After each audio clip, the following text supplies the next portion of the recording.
Bonjour et bienvenue. Le message qui va suivre vous est offert par l'Église internationale de la Louvière. Nous croyons qu'en l'écoutant, vous serez bénis. Nous vous souhaitons une excellente écoute et que Dieu vous bénisse.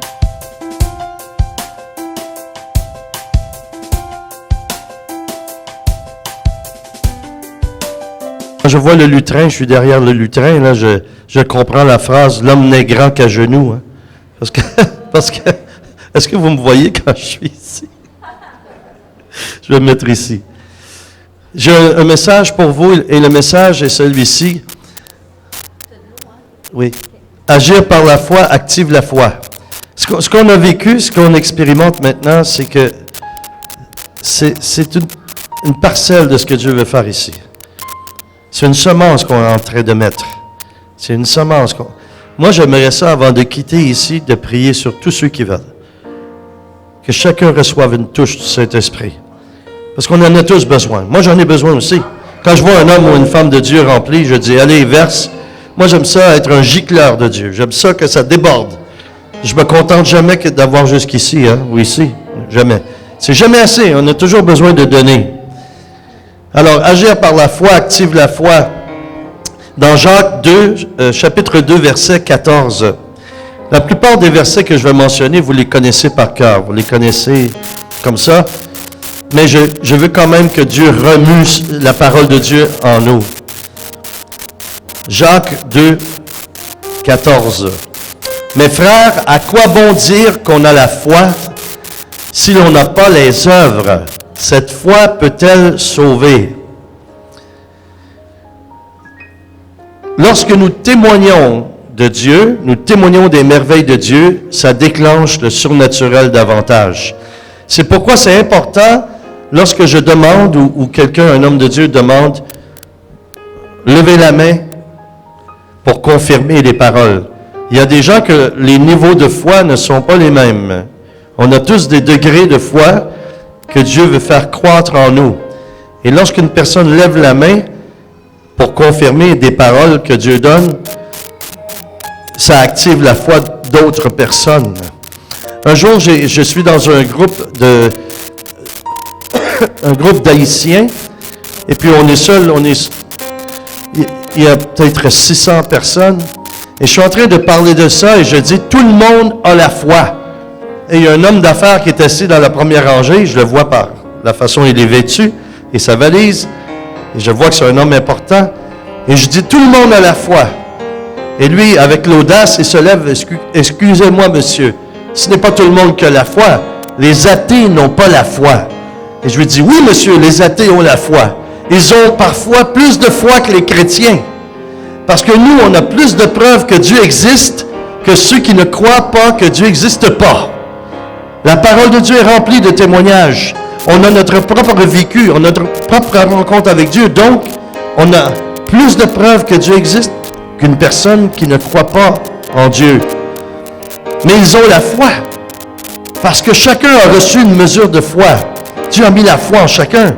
Mais on a la foi au golf, on a la foi au foot, on a la foi à toutes sortes de choses, mais elle n'est pas tous en Jésus-Christ, notre foi. Mais Dieu a créé un espace en nous pour que lui seul puisse habiter cet espace-là, et ça, c'est l'espace, c'est sa résidence à lui. Et vous savez, Dieu se cherche des cœurs où habiter. Même chez les chrétiens, parfois Jésus n'a pas un grand appartement. Il veut prendre toute la place. Il veut prendre toute la place. Et on résiste. Et nous sommes chrétiens parfois. Mais Dieu veut prendre plus de place encore. Comment il peut prendre plus de place? C'est par la confiance, en lui faisant confiance. Alors moi, c'est pourquoi j'aime que Dieu fasse tout de suite des choses quand on arrive quelque part, parce que vous avez peut-être vécu cela. Je ne sais pas si vous connaissez d'autres prédicateurs qui font le ministère de la façon que je le fais, mais parfois on a des grands prédicateurs de haut calibre. Ils arrivent et puis là, ils nous racontent, je suis allé en Chine et j'ai vu des aveugles voir, des boiteux marcher, des sourds entendre. Je suis allé aux Indes et tout. Ils nous racontent ça, mais quand ils sont ici avec nous, on voit rien. Moi, je veux que Dieu se manifeste tout de suite. Parce que ce que nous sommes parle plus fort que ce que l'on dit. Moi, je suis un homme, je prêche à partir de la parole de Dieu. Vous n'aurez pas beaucoup de versets, mais vous allez avoir l'incarnation, le vécu de la parole de Dieu. La parole de Dieu c'est un livre d'instruction pour mettre en pratique. Alors, on peut lire un livre de recettes et dire, oh, ça c'est bon, je vais faire ça. Oh, des beaux, je vais faire des côtelettes d'agneau et tout. Et là, j'ai la recette, la petite sauce et tout. Je lis comment faire ça, mais j'en ai jamais fait. Il y a des gens qui connaissent la parole de Dieu comme des gens qui connaissent l'annuaire téléphonique. Ils pourraient prendre dans l'annuaire téléphonique mon nom à moi, mon nom de famille, Boudria, et lire et apprendre par cœur tous les noms de tous les Boudria, toutes les adresses, les coordonnées de tous les Boudria, mais ne jamais avoir rencontré un Boudria en personne. Il y a des gens qui apprennent la parole de Dieu de cette façon-là. Ils connaissent mieux que moi les versets et tout. Ah oui. Mais si je demande, dans ta relation avec Dieu, qu'est-ce que Jésus te dit ce matin? Ah ben attends un peu, hein, laisse-moi y penser. Non, si tu as une relation avec quelqu'un, tu n'as pas besoin d'y penser. Tu le sais. Moi, si je parle à mon épouse le matin, aussitôt que je me lève, je lui donne un petit bisou, on se prépare un café, puis elle me dit, « Ah, Daniel, aujourd'hui, oublie pas, tu dois faire ça. » Si quelqu'un me demande 2 secondes après, dans l'autre pièce, « Qu'est-ce qu'elle a dit, Manon? Qu'est-ce qu'elle a dit, ta femme? » Ben, je vais lui dire, elle m'a dit, qu'est-ce que je devais faire ce matin? Parce que j'ai une relation avec elle. J'ai une communion avec elle. Dieu, le Saint-Esprit a soif d'être en relation avec vous. Le Saint-Esprit cherche des amis. Comment se fait-il qu'il cherche des amis dans l'Église? C'est quand même étrange. Moi, j'appelle ça des enfants illégitimes. Ils ne connaissent pas leur Père Céleste réellement. Ils ne connaissent pas Jésus. Ils connaissent Jésus parce qu'ils ont lu. Et un jour, ils ont eu une conviction. Je te donne ma vie, Seigneur. Mais au fond, est-ce qu'ils reconnaissent vraiment Jésus comme étant Seigneur? Si Jésus est Seigneur, il doit régner dans tous les aspects de ta vie. Chacun des aspects de ta vie. Mais parfois, on dit, « Ah, Jésus, je t'aime, Jésus. » Oui, Amen. Vous savez parfois ce que moi je fais. Est-ce que tu peux baisser le microphone un petit peu? C'est très fort pour moi. Ce que je crois, c'est une théorie. C'est une théorie. Mais moi, c'est peut-être une inspiration. Lorsqu'on fait des baptêmes, on devrait baptiser les gens avec leur sac à main et leur porte-monnaie. Parce que ça a besoin de conversion. Là, tu peux monter un peu quand même. On a besoin de convertir tout ce que nous sommes au Seigneur. La façon que l'on gère notre argent, la façon qu'on gère tout ce qu'on gère, en fait, c'est Dieu qui doit nous inspirer et nous guider dans la façon que l'on fait les choses. Ce matin, je vais arriver ici. Je ne connais pas votre pasteur, c'est ma première fois ici. Et je demande au fur et à mesure, Seigneur, qu'est-ce que tu veux que je fasse? Et je m'étais préparé. Il faut se préparer. J'ai préparé ma guitare. J'ai préparé, je vais faire ce chant-là. Mais d'ailleurs, j'ai un bouquin. J'ai des bouquins ici. Il y a un de mes bouquins qui a 35 ans d'expérience, comment apporter la louange, comment faire la louange. Et souvent, j'arrive ici, vous n'avez pas fait ça, mais souvent, j'arrive dans une église et me dis, est-ce que tu as une clé avec les chants et quel chant vous allez faire? Je ne peux pas vous dire. Je sais le premier parce que je demande. Et on dit souvent, et on cite la parole de Dieu, la louange appartient à Dieu. Dieu siège au milieu des louanges de son peuple. Mais on prend le menu, c'est comme si on va au resto, puis on prend le menu, voilà Jésus ce que tu vas manger. Au lieu de dire, Seigneur, choisis, qu'est-ce que tu aimerais manger? Et Dieu va respecter notre répertoire. Il sait ce qu'on sait, il sait ce qu'on ne sait pas.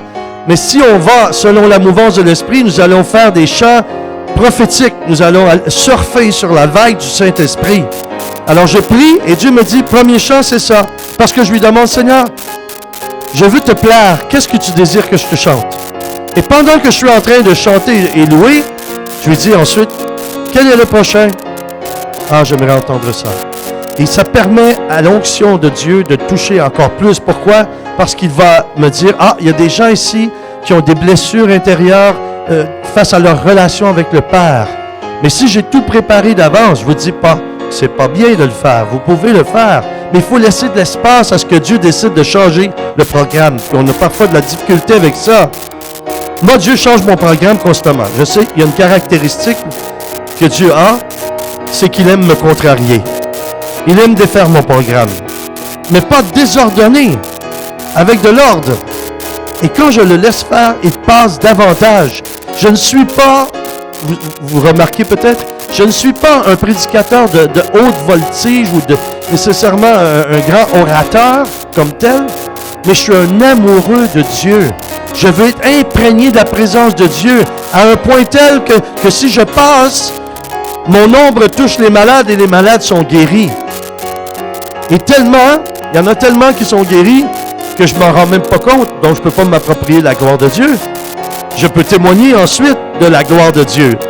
Par exemple, il y a quelques jours, on est dans une église et il y a une chorale et là, ils sont en train de chanter et tout à coup, moi, je joue du piano aussi. Aussitôt que j'arrive au piano, je chante ce chant-là. J'aime beaucoup ce chant-là. Tu mérites la gloire. Il y a quelqu'un qui dirige même la chorale. Elle s'en va dans le coin en train de vomir. Elle a eu une grande délivrance d'esprit. Des esprits mauvais qu'elle avait. Et j'ai même pas vu ça. C'est Normand qui a dit, t'as pas vu ce qui est arrivé? Il y a des endroits où je vais, il se passe des choses comme ça. Et moi, j'aime ça. Parce que Dieu, c'est lui qui agit. Vous savez, moi, je dois perdre du poids. Mais je demande à Dieu d'engraisser mon ombre pour toucher le plus de gens possible. Que la présence de Dieu soit sur moi tellement que je fais peu. Seulement être là. Vous savez, les plus grands réveils qu'il y a eu dans l'histoire, c'était des hommes ou des femmes très simples. Qui arrivaient quelque part, ils étaient des porteurs de la grâce, de la puissance de Dieu. Moi, j'ai été chez moi. Je suis né dans un réveil chez moi au Canada, au Québec. Et j'ai été porteur du ballon, j'appelle, du réveil pendant une douzaine d'années au moins. Et il n'y a rien de plus simple. Il n'y a rien de plus simple. Tout ce qu'il faut faire, c'est de se connecter à Dieu et de dire, Seigneur, fais ce que tu veux avec moi. J'ai prié un jour et je n'ai pas reçu une onction par monsieur, madame, ou dans telle église ou ça. Un jour, j'en pouvais plus. J'étais un peu comme Moïse avec son peuple qui disait, Seigneur, c'est ton peuple. Et Dieu disait, non, c'est ton peuple. Et là, on aurait voulu toutes les égouiller. Est-ce que vous dites ça ici? On voudrait s'en débarrasser parce que c'est tellement moche. On dit, Seigneur, qu'est-ce qui se passe? Alors, moi, je priais et déjà, Dieu agissait partout où j'allais. J'étais à la télé et à la radio. Mais à un moment donné, humainement, j'en pouvais plus. J'ai dit, Seigneur, je voyage, j'aime tellement aller outre-mer parce que quand je reviens chez nous, je vois mon peuple, j'ai le goût de déménager dans un autre pays.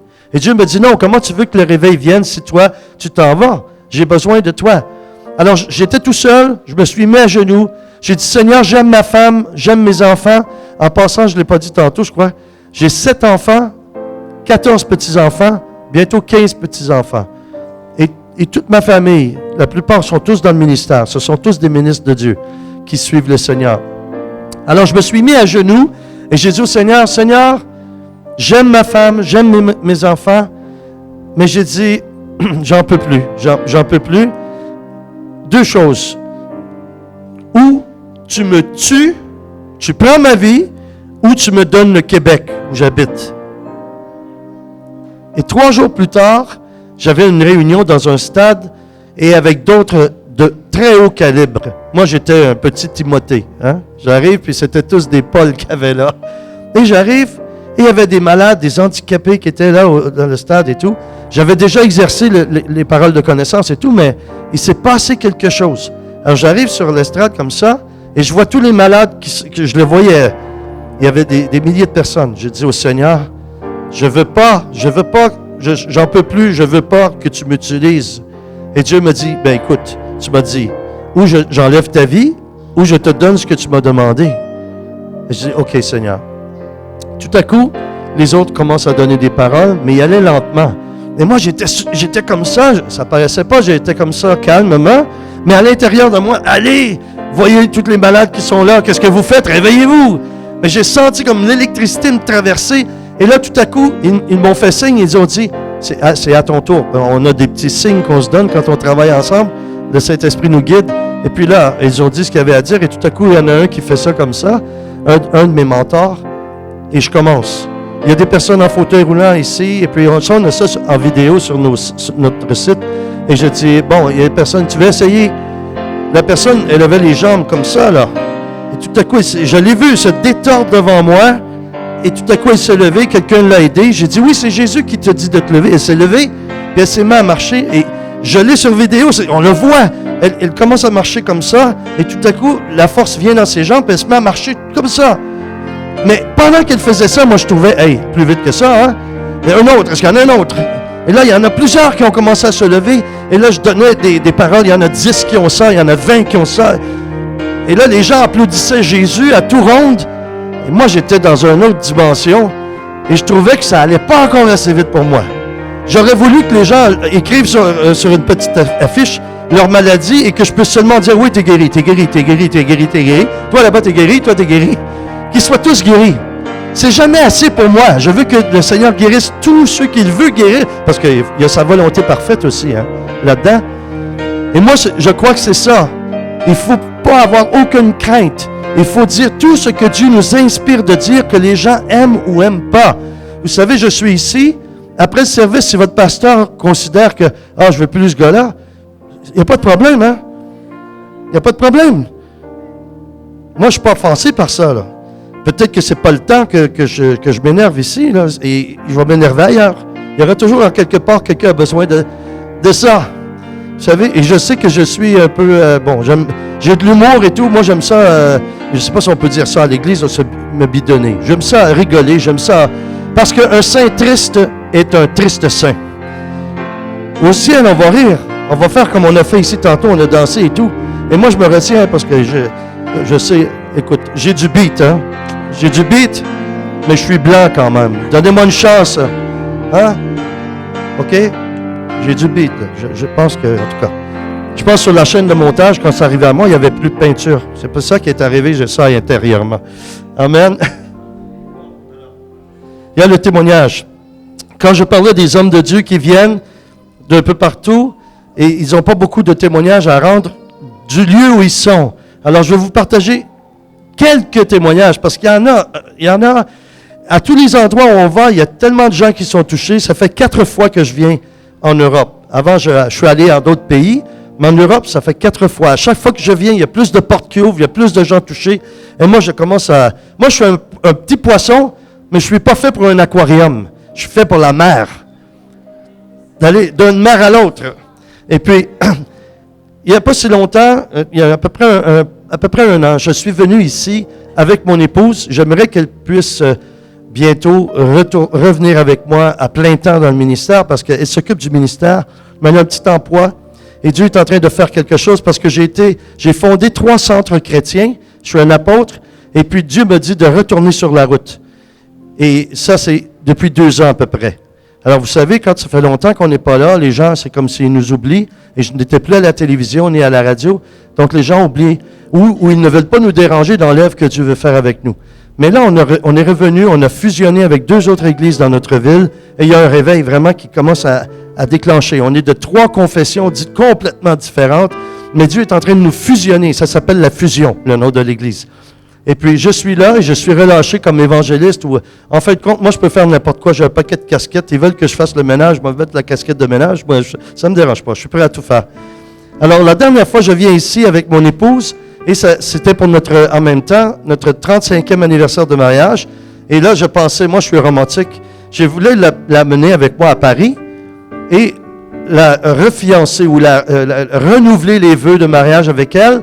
Et j'avais tout préparé dans ma tête. Alors, à la Tour Eiffel, en bas de la Tour Eiffel, avec la bague, je me mets à genoux et tout. Ça, c'est mon scénario. Mais Dieu, c'est pas ça qu'il voulait. C'est pas ce qui est arrivé, mais c'était très bien que ce qu'on a vécu. Je l'ai fait Noël, le dernier Noël, avec toute ma famille. Je pense que c'est ça qu'il voulait. Et la plus drôle des choses, c'est que je vais acheter la nouvelle bague et tout. Et ma femme, elle est comme ça, très spontanée. Elle essayait, je dis aux enfants, je vais faire ça. Là, je me place à genoux devant elle. Elle a des enfants, il y en a les filles, ils pleuraient et tout. J'ai dit, chérie, enlève ta bague, je vais mettre une nouvelle. Et là, elle commence à tirer. Je voulais mettre mon pied sur elle et tirer comme ça. Et là, finalement, elle enlève la bague. Je prends la bague et je la glisse à son doigt. Je dis, chérie, je te choisis encore une fois pour au moins un autre 35 ans et plus. Puis elle avait une petite larme. Elle s'approche de moi et la première chose qu'elle dit à mon oreille, à propos de la bague, elle est trop grande. Les enfants pensaient que c'était un mot doux qu'elle me disait. Et moi, je m'approche, je lui dis, je vais la faire ajuster. Là, les enfants, ils pleurent, ils pensent qu'on se dit des mots d'amour, mais c'est pas ça. C'est très technique. Mais la dernière fois quand on est venu, nous sommes allés à Bruxelles dans une église espagnole. Et le pasteur nous invite à un repas après et il nous dit qu'il a le cancer et il va mourir dans 3 mois. Alors, c'est le jour de Pâques. Et mon épouse et moi, et Normand, qui est ici avec nous, était là cette fois-là. Et il a dit, toute ma communauté et ma famille prient pour ma guérison et tout, mais il n'y a pas de résultat encore. On a l'espoir. Et à chaque fois que je vais avec ma femme voir le médecin, c'est toujours des mauvaises nouvelles. Mais on reste ferme dans la foi. Je demande au pasteur, accepteriez-vous qu'on prie pour vous? On va ajouter à tous les gens qui prient. Mais il dit, bien sûr. Alors, nous 3, on prie. Normand a prié à voix haute. Ma femme aussi. Ils ont fait de très belles prières. Et moi, je priais intérieurement. J'ai mis ma main, j'ai dit, Seigneur, aujourd'hui c'est Pâques. Tu es la résurrection et la vie. Et je réclame, Seigneur, la complète guérison de cet homme au nom de Jésus. Et je te demande, Seigneur, qu'il soit cette année mon cadeau de Pâques. Alors je retourne. L'apôtre Beumier, pour certains qui le connaissent, je le vois au Canada quelques mois plus tard. Et il me dit, tu te souviens le pasteur où tu es allé, le pasteur espagnol et tout? J'ai dit, oui, je me souviens. Et là, j'avais une petite crainte qui me dit, il est parti. Il dit, non. J'ai dit, comment il est? Il dit, il est complètement guéri. Maintenant, la fois suivante, je suis revenu il y a à peu près 3 mois de ça. Il m'a invité dans son église. Et puis, je suis allé prêcher. Et là, je savais qu'il était guéri. Il m'invite au resto. Ensuite, il m'explique comment ça s'est fait. Et le cancer touchait un des artères principales. Donc, le docteur, le médecin ne pouvait pas l'opérer, le chirurgien, à cause de ça. Mais une fois qu'on a prié, le cancer a commencé à disparaître, à partir suffisamment pour qu'il reçoive l'opération. C'est ce qu'il m'a expliqué. Et il dit, Dieu m'a testé jusqu'au bout, mais pour que sa gloire soit encore plus grande. Alors, il est allé pour l'opération et ils l'ont ouvert. Il m'explique, ils doivent ouvrir comme ça et comme ça. Le médecin ouvre comme ça. Et lorsqu'il a ouvert le ventre, il y avait là ce qu'il ne devait pas avoir là. Un pancréas recréé neuf, juste devant lui. Et là, le médecin a dit, j'ai pris le pancréas, je le remets à sa place, j'ai recousu. Et en plus, il aurait dû prendre de l'insuline jusqu'à la fin de ses jours. Malgré ça, il a été examiné et tout, il n'a pas besoin de prendre aucun médicament. Complètement libéré, complètement guéri. Alléluia. Je devais aller à son église cette fois-ci, mais il est parti en Argentine pour témoigner de ça, de ce que Dieu a fait. Et je suis en train de préparer un bouquin qu'on m'a demandé, parce que j'avais pensé à ça il y a des années. J'ai commencé à peine, j'avais 19 ans quand j'ai été sauvé. J'ai commencé au tout début à recevoir des paroles et prier pour les gens. Mais j'avais compilé les témoignages, on avait un journal et tout, j'ai gardé tout ça. Et quelqu'un, tout à coup, est arrivé et a dit, « Daniel, je crois que tu devrais écrire un livre sur les témoignages des merveilles que Dieu fait. » Et ça m'a saisi. C'est comme si Dieu a dit, « OK, feu vert pour ça. » Et là, j'ai commencé, j'ai des collaborateurs qui m'aident, et eux, ils appellent les gens, et les gens écrivent, quelques petites trentaine de lignes ou un petit peu plus. Mais Dieu m'a dit, tu dois enseigner mon peuple à utiliser les dons spirituels. Alors, ce qu'il m'a expliqué, c'est qu'il y a le témoignage de la personne, ou avant, ou après, j'explique comment Dieu m'a donné, comment j'ai vu, comment exercer les dons. Un autre témoignage que je vais vous partager, c'est que chez nous, on a des groupes de prière où on exerce la liberté du Saint-Esprit. Dans un groupe, Ministère Bonne Nouvelle, qui est notre ministère, les mercredis soirs, on est en endroit, et il y a une dame qui m'a témoigné de ça va probablement être dans le livre. Elle vient et elle avait les dents, comme tantôt Normand, la parole qu'il a donnée, les dents déchaussées. Les gencives les dents commençaient à sortir, ça ne tenait plus, et cette dame est au groupe de prière. Et ça, je vais mettre ça dans la section du livre qui s'appelle « Dieu siège au milieu de la louange ». Elle vient, on fait la louange, il n'y a aucune parole de connaissance, personne n'impose les mains sur elle pour sa guérison ou quoi que ce soit, mais voici ce qu'elle m'explique. Elle vient, elle est dans la louange, elle est en train de chanter comme ça.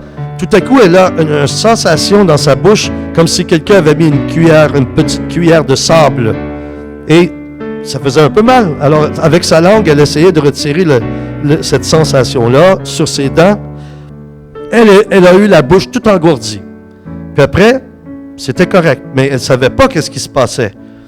Lorsqu'elle est retournée, la semaine même, elle avait un rendez-vous chez le médecin. Elle devait avoir une greffe, des greffes de gencives. Et quand elle est arrivée, le médecin se disputait avec sa secrétaire, son adjointe, parce qu'il voyait sur le rayon X, il a dit, c'est le bon nom, mais c'est pas la bonne dentition, ça se peut pas. Puis il regardait avant, voilà, il y a des greffes qu'il faut faire là, là, là, là et là. Mais celui-là, qu'est-ce qui se passe? On voit, c'est une dame dans la quarantaine, ses dents étaient comme une jeune de 20 ans, comme si tout était neuf dans sa bouche. Et Dieu m'a montré que il agit aussi pendant que nous le louons. Parce que, vous savez, ça peut être l'atmosphère de la présence de Dieu qui vient nous guérir. Tantôt, je donnais des paroles, mais Dieu fait ça pour activer la foi, pour nous encourager, parce que vous pourriez tous être guéris pendant la louange, si c'est ça que Dieu veut faire. C'est pour ça, même quand nous dansons, là, comme ça, quelqu'un a des problèmes dans les pieds, tout à coup, il a plus mal dans les pieds. Ça, j'ai vu ça. Et il y a des gens, parfois, comme cet après-midi, là, parce qu'on est l'après-midi, cet après-midi, il y en a qui sont ici, vous êtes guéris, mais vous ne réalisez pas que vous l'êtes maintenant. Le Seigneur me donne des paroles en ce moment. Il y a des gens qui ont des problèmes dans les intestins. J'en vois 4 qui ont des problèmes dans les intestins. Est-ce que vous pouvez lever la main pendant que je vous dis ça? Ces personnes-là, levez la main si vous vous identifiez. Le Seigneur est en train de vous guérir maintenant. Là, je le ressens même. Et vous allez réaliser ça quand vous allez retourner à la maison. Ce n'est pas toujours instantané. Il y en a 2 que Dieu me montre que c'est dans votre foi physique, mais Dieu va régénérer votre foi spirituelle du même temps. Alléluia, Seigneur, merci. Alors, un acte de foi commence par un acte de volonté. C'est nous qui décidons de croire. C'est nous qui décidons de croire. Je sais que votre pasteur... vous êtes son épouse? Oui, il me semblait aussi que vous allez bien ensemble, vous deux. C'est le gars dans le milieu, là, excuse-moi Jean-Paul, ben, t'es joli, mais quand même, là, ces deux-là vont mieux ensemble. Je crois que Dieu... Là, tu es en train de te dire, toi, j'ai vraiment fait un bon choix, là, le pasteur l'a confirmé. Mais il y a vraiment un niveau supérieur où Dieu va amener votre pasteur ici. Hein? Vraiment, je le sens tellement. Et savez-vous pourquoi? Je sais qu'il ne trouvera pas ça facile, ce que je vais dire. Aussitôt que je lui ai donné la main, là, parce qu'il y a un autre mot qui est venu dans mon esprit, le mot humilité. Dieu fait des grandes choses avec des gens simples et des gens humbles. C'est pourquoi il va gravir les paliers. L'ennemi a voulu le détruire parce qu'il a peur de lui. Lui, il n'a pas peur du diable, mais le diable a peur de lui. Et Dieu va faire vraiment de grandes choses avec lui. Et toi, tu vas voir, il y a 2 pasteurs qui vont venir pour coopérer ou collaborer avec toi dans les semaines qui viennent, dans les jours qui viennent, que tu n'avais pas imaginé. Tu aurais aimé ça, mais tu vas voir. Tu m'en donneras des nouvelles. Moi, ça va me faire grandir ma foi aussi. Parce qu'il ne s'agit pas seulement de donner des paroles comme ça prend les confirmations. OK? Moi, j'appelle ça être incarné. Il faut incarner. Alors, donc, la foi, c'est une question de décision. L'exaucement d'un acte ou une prière de foi est toujours déclenché par le Saint-Esprit. Le même Saint-Esprit qui nous a convaincus pour être sauvés, c'est le même qui guérit, c'est le même qui libère. Donc, moi, je dis la personne qui est la plus importante, qui est Dieu en ce moment, c'est le Saint-Esprit. Parce que le Père est au ciel, Jésus est avec lui, il a dit, je m'en vais vous préparer une place, mais le Saint-Esprit, il agit ici, il est en nous. Nous sommes son corps, mais il faut décider de le servir. Il faut le décider de le servir. Il y a des gens qui sont ici, là, le Seigneur me montre ça en ce moment, il y a des gens qui sont ici, vous vous êtes déjà engagés ailleurs dans d'autres églises par le passé, maintenant vous venez ici et vous n'êtes pas membre ici encore. Et Dieu veut vous dire ceci là, cet après-midi. Vous devez entrer dans votre appel. Les pasteurs ici, ils ont besoin de personnes qui vont servir. Il y a des gens qui ont de multiples talents ici. Et même Dieu me montre qu'il y a 2 personnes ici que financièrement vous pourriez aider, mais vous avez été abusés. On a abusé de vous à ce niveau-là. Mais Dieu veut vous dire cet après-midi, ayez confiance dans les pasteurs. Ils ne feront pas ce que les autres vous ont fait. Dieu veut vous libérer, il veut vous guérir. Ça vous a blessé profondément. Moi, je suis un restaurateur de l'Église, du corps de Christ. Restaurer physiquement, restaurer spirituellement, restaurer moralement. Dieu m'envoie et je vous dis cela, n'hésitez pas à investir ici. Et ça, c'est pas une histoire de prédicateur invité. C'est pas, votre pasteur m'a pas payé pour dire ça. Il ne m'a rien dit. On s'est presque pas parlé. On s'est parlé un petit peu. Mais Dieu nous a parlé tous les deux, en tout cas. Ça, je sais. C'est pas la dernière fois qu'on se voit, en tout cas. J'essaie pas de me faire inviter, hein. Je m'excuse si je t'aime comme tu es, et c'est tout. D'accord? Amen. Alors, le centurion romain ou le centenier romain, on voit ça dans Matthieu 8, verset 13. C'est des courts versets, mais ça en dit long. Matthieu 8, verset 13. Puis Jésus dit au centenier, « Va, qu'il te soit fait selon ta foi. » Et à l'heure même, le serviteur fut guéri. On pourrait mettre le mot « sauvé » aussi. Hein? Parfois, c'est le mot « guéri », parfois, c'est le mot « selon pas la traduction, mais je veux dire les textes originaux. C'est peut-être le mot « guéri » qui est là aussi. Parce que toutes les guérisons, toutes, sont reliées au salut. Parfois, le Seigneur guérit quelqu'un pour l'amener au salut, et parfois, la personne est sauvée, mais il l'a guéri pour l'aider à être raffermi dans son cheminement, dans sa marche avec Dieu. Donc, puis Jésus dit au centenier, « Va, qu'il te soit fait selon ta foi. » Et alors même, le serviteur fut guéri. Nous devons apprendre. Et vous savez pourquoi le serviteur a été guéri? Moi, c'est une hypothèse. C'est ce que je crois. C'est que le serviteur était plus qu'un serviteur pour le soldat romain. C'était son ami. Il était dans une position financière ou une autorité où il pouvait aider à quelqu'un. Et il l'avait comme serviteur. Mais j'ai vraiment cette impression-là, selon ce que je vois. Pourquoi Jésus l'a exaucé? Parce qu'il aimait son serviteur. C'est l'amour qui convertit. C'est l'amour qui guérit. C'est l'amour qui transforme. L'amour de Dieu, mais notre amour à nous aussi. Parce qu'il a mis cet amour-là en nous. Le Saint-Esprit est venu. L'amour de Dieu est répandu en nos cœurs. Il est répandu. Pas il sera au futur ou dans le passé. Il est maintenant. Pendant que je suis en train de vous parler, le Saint-Esprit fait une œuvre. Je le vois comme s'il passe et puis il verse sur chacun ici. Il verse. Vous n'avez pas idée de l'effet de ce que Dieu va faire une fois que je vais être parti d'ici. Hein? Vous n'avez aucune idée. Mais je ne peux pas passer quelque part sans que Dieu fasse quelque chose. Je ne sais rien faire d'autre. C'est tout ce que je sais. Je ne sais pas plus. Je sais chanter, je sais danser un peu, pas comme aussi bien que vous, mais en tout cas. Mais tout ce que je fais, c'est d'être comme un citerne rempli d'huile, et moi, je fais la livraison. C'est tout. Je fais ça. Après, le résultat, je ne sais pas, hein, mais quelqu'un passe et quelqu'un va venir travailler avec vous dans le ministère, et il va arriver comme une bougie d'allumage, et vous deux, boum, il va se passer quelque chose. De surnaturel. Je ressens que vous avez cette qualité de marcher dans le surnaturel. Et c'est comme si vous avez passé une petite vague, un petit creux. Ça va remonter. Et ça ne baissera plus après. Jusqu'au retour de Jésus. Jusqu'au retour de Jésus. Alors, l'intention du centenier ou du centurion était l'amour qu'il avait envers son serviteur. Même vos ennemis. Vous savez ce que Jésus a dit, d'aimer nos ennemis. Ça, ce n'est pas une chose favorite pour moi non plus. Hein? Mais j'ai découvert qu'il y a des gens qui sont nos ennemis. Savez-vous pourquoi? Parce que Dieu veut qu'on soit unis avec eux et on travaille avec eux. Mais le diable ne veut pas. Donc, il nous fait voir tous les côtés négatifs de la personne. Puis on se dit, oh non, on n'est pas compatibles. Jamais on sera ensemble. Jamais on pourra travailler ensemble. Moi, j'ai vu ça dans ma propre vie. Et les meilleurs soldats du Christ avec qui je travaille, avant, pouvaient être mes pires ennemis. Savez-vous pourquoi c'est comme ça? Parce que l'ennemi essaie de nous aveugler, il essaie de nous éloigner. Il ne veut pas l'unité. Moi, je suis un homme d'unité. J'ai réussi à faire des grands événements chez nous, dans des stades et tout, avec des gens qu'on n'aurait jamais imaginés. Mais savez-vous ce qu'il faut faire? Élever les autres. Élever les autres. Moi, il y aurait un grand événement ici, là. Et moi, ça ne me ferait rien qu'il y aurait 10 orateurs et je serais le dernier qui prendrait le micro et qui dirait « Merci tout le monde d'être venu. » Je serais heureux de faire ça. Le problème, c'est que tout le monde veut être le chef, tout le monde veut être en avant, tout le monde veut être le premier. Non, sois serviteur du Seigneur. Moi, j'ai vécu une expérience de réveil chez nous qui a duré presque une quinzaine d'années. J'ai vu des signes, des prodiges, des miracles. J'ai vu, même ici, quand je suis venu en France, j'étais dans un studio d'enregistrement. On a fait une genre de soirée privée un peu. Et pendant que je jouais, il y en a qui ont filmé. Et il y avait des sphères bleues qui passaient comme ça, des sphères lumineuses qui passaient comme ça. Quand on a visionné, on s'est dit, qu'est-ce que c'est?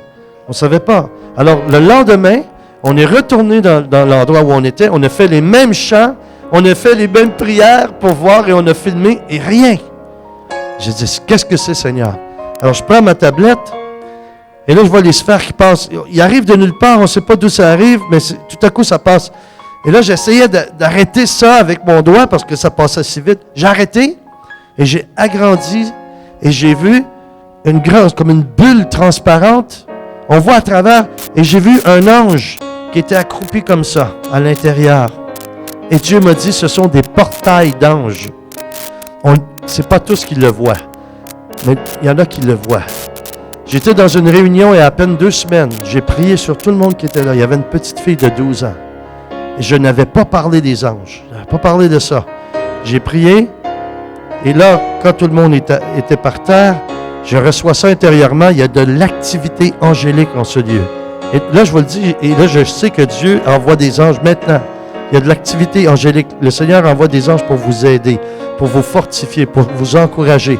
Et là, quand j'ai dit ça, la petite fille est venue témoigner après, puis elle a dit, « Pasteur, et je savais, c'est pas un enfant qui invente des choses. » Elle dit, « Je comprends pas, mais pendant que j'étais au sol, il y avait des grands anges à côté de vous, et je voyais des anges qui volaient partout dans la salle. » Elle a vu cette manifestation-là, elle a senti la présence des anges.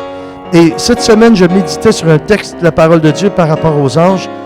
Et je pense qu'on néglige de réaliser à quel point que Dieu nous envoie de l'aide.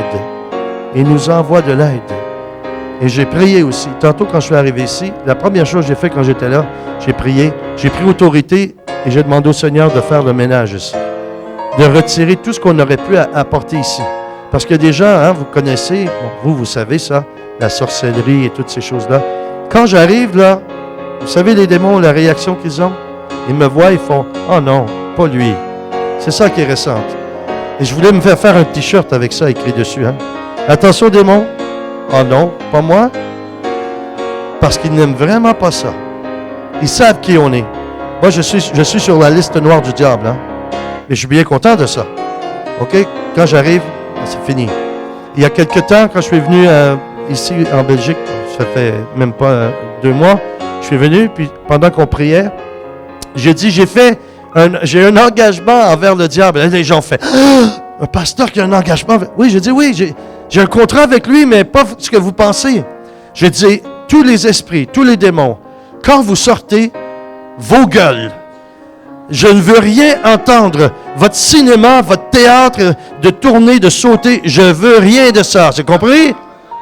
Et là, tout à coup, après, je prie, puis il y a une personne qui commence à manifester. J'ai mis ma main comme ça et j'ai parlé en québécois. Parce que je sais que quand on prie, lorsqu'on prie dans notre propre langue, on dirait qu'il y a quelque chose qui se déclenche.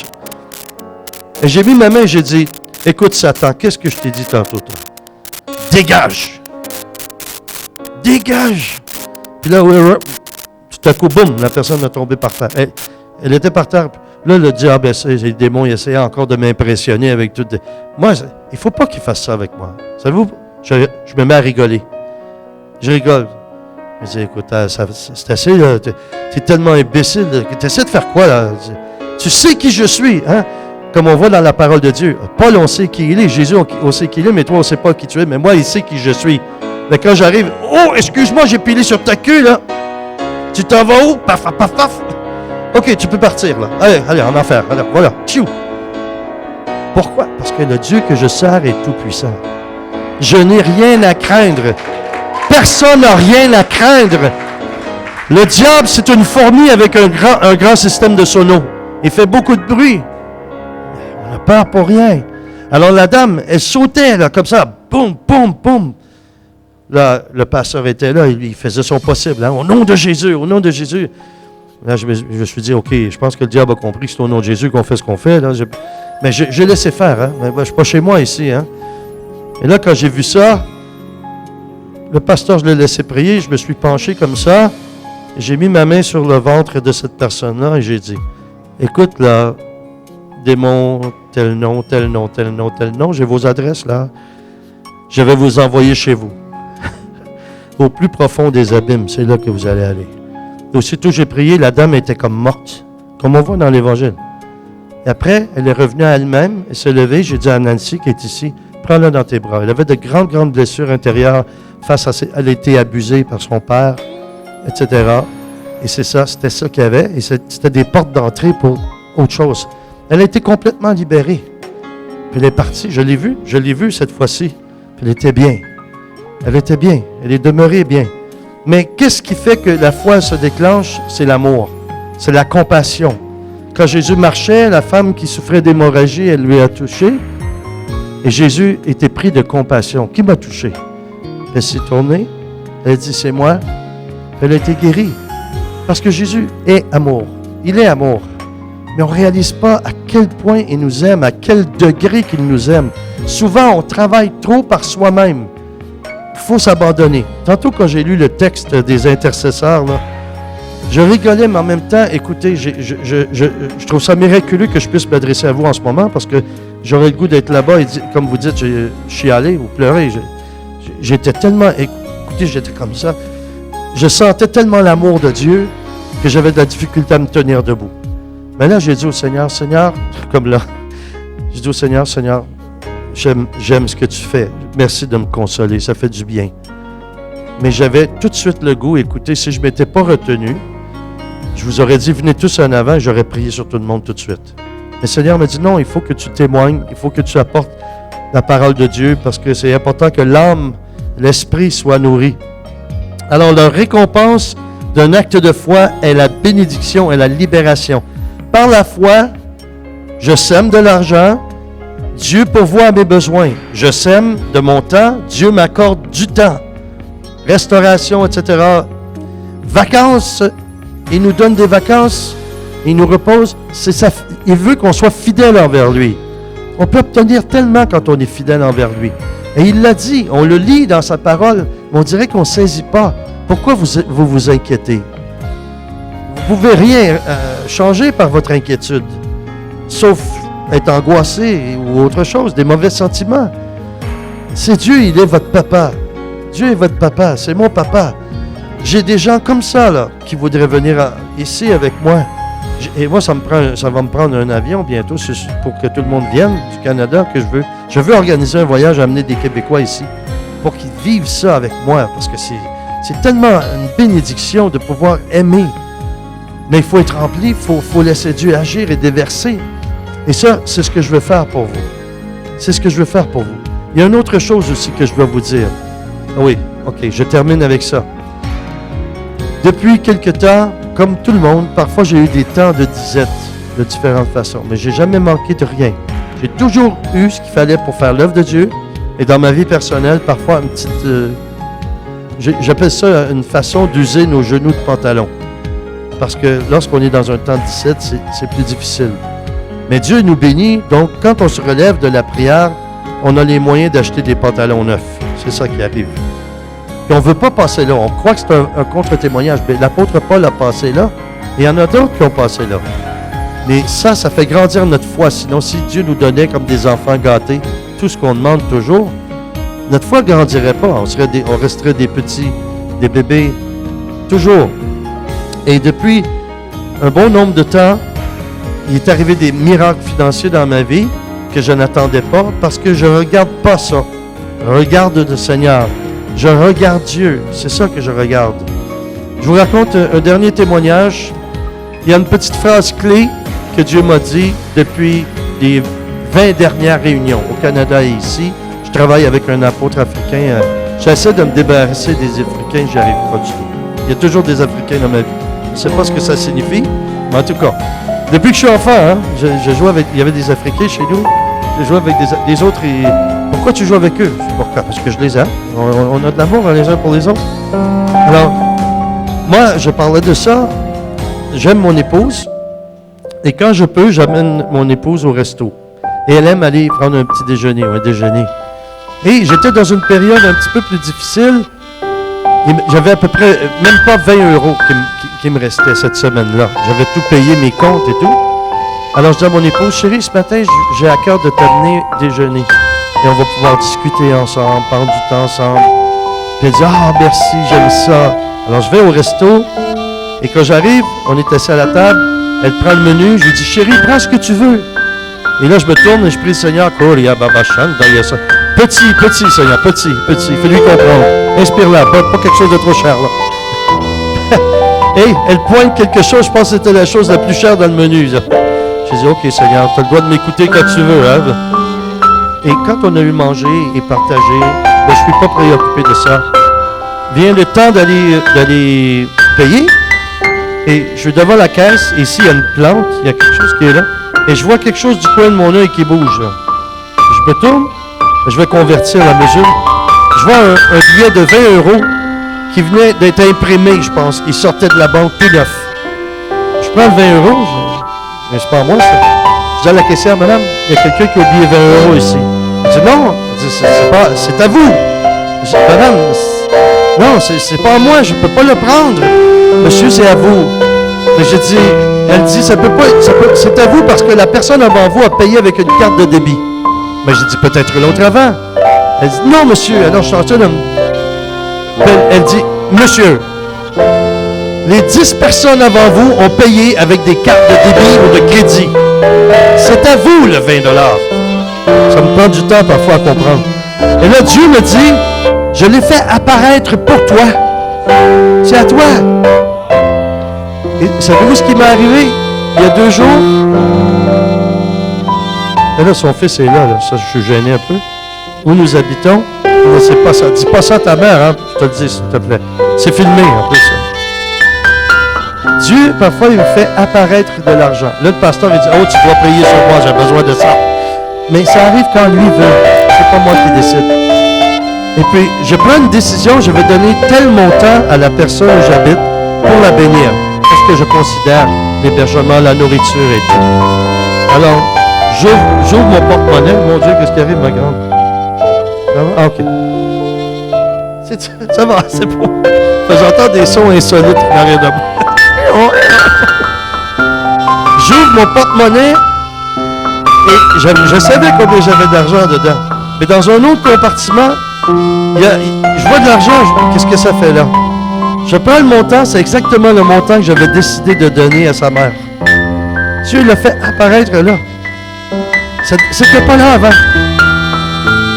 Moi, je prie que chacun de vous, selon vos besoins, Dieu vous donne. Il a dit qu'il le ferait. Pourquoi il peut faire pousser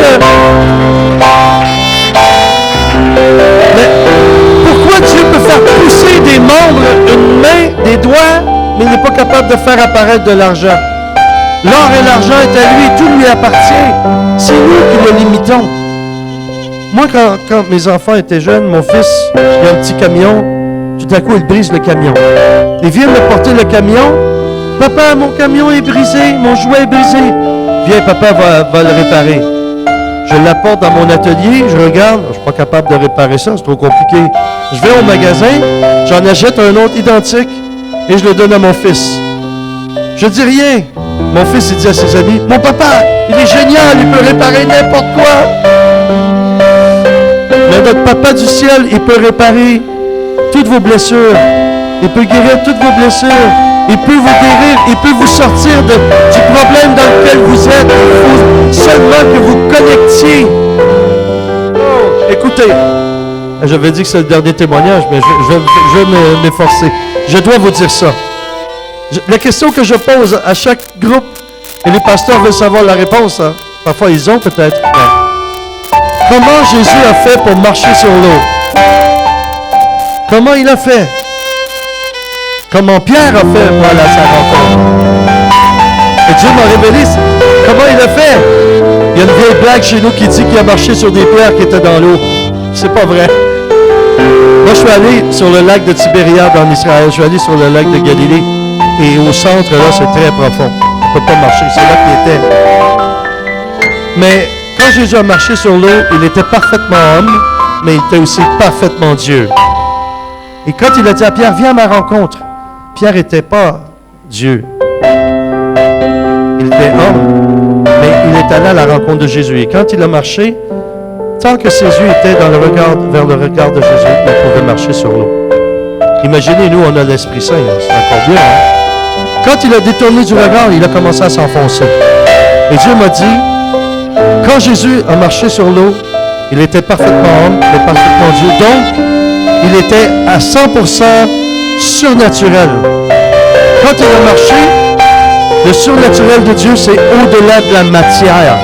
Ça dépasse ce qui est naturel.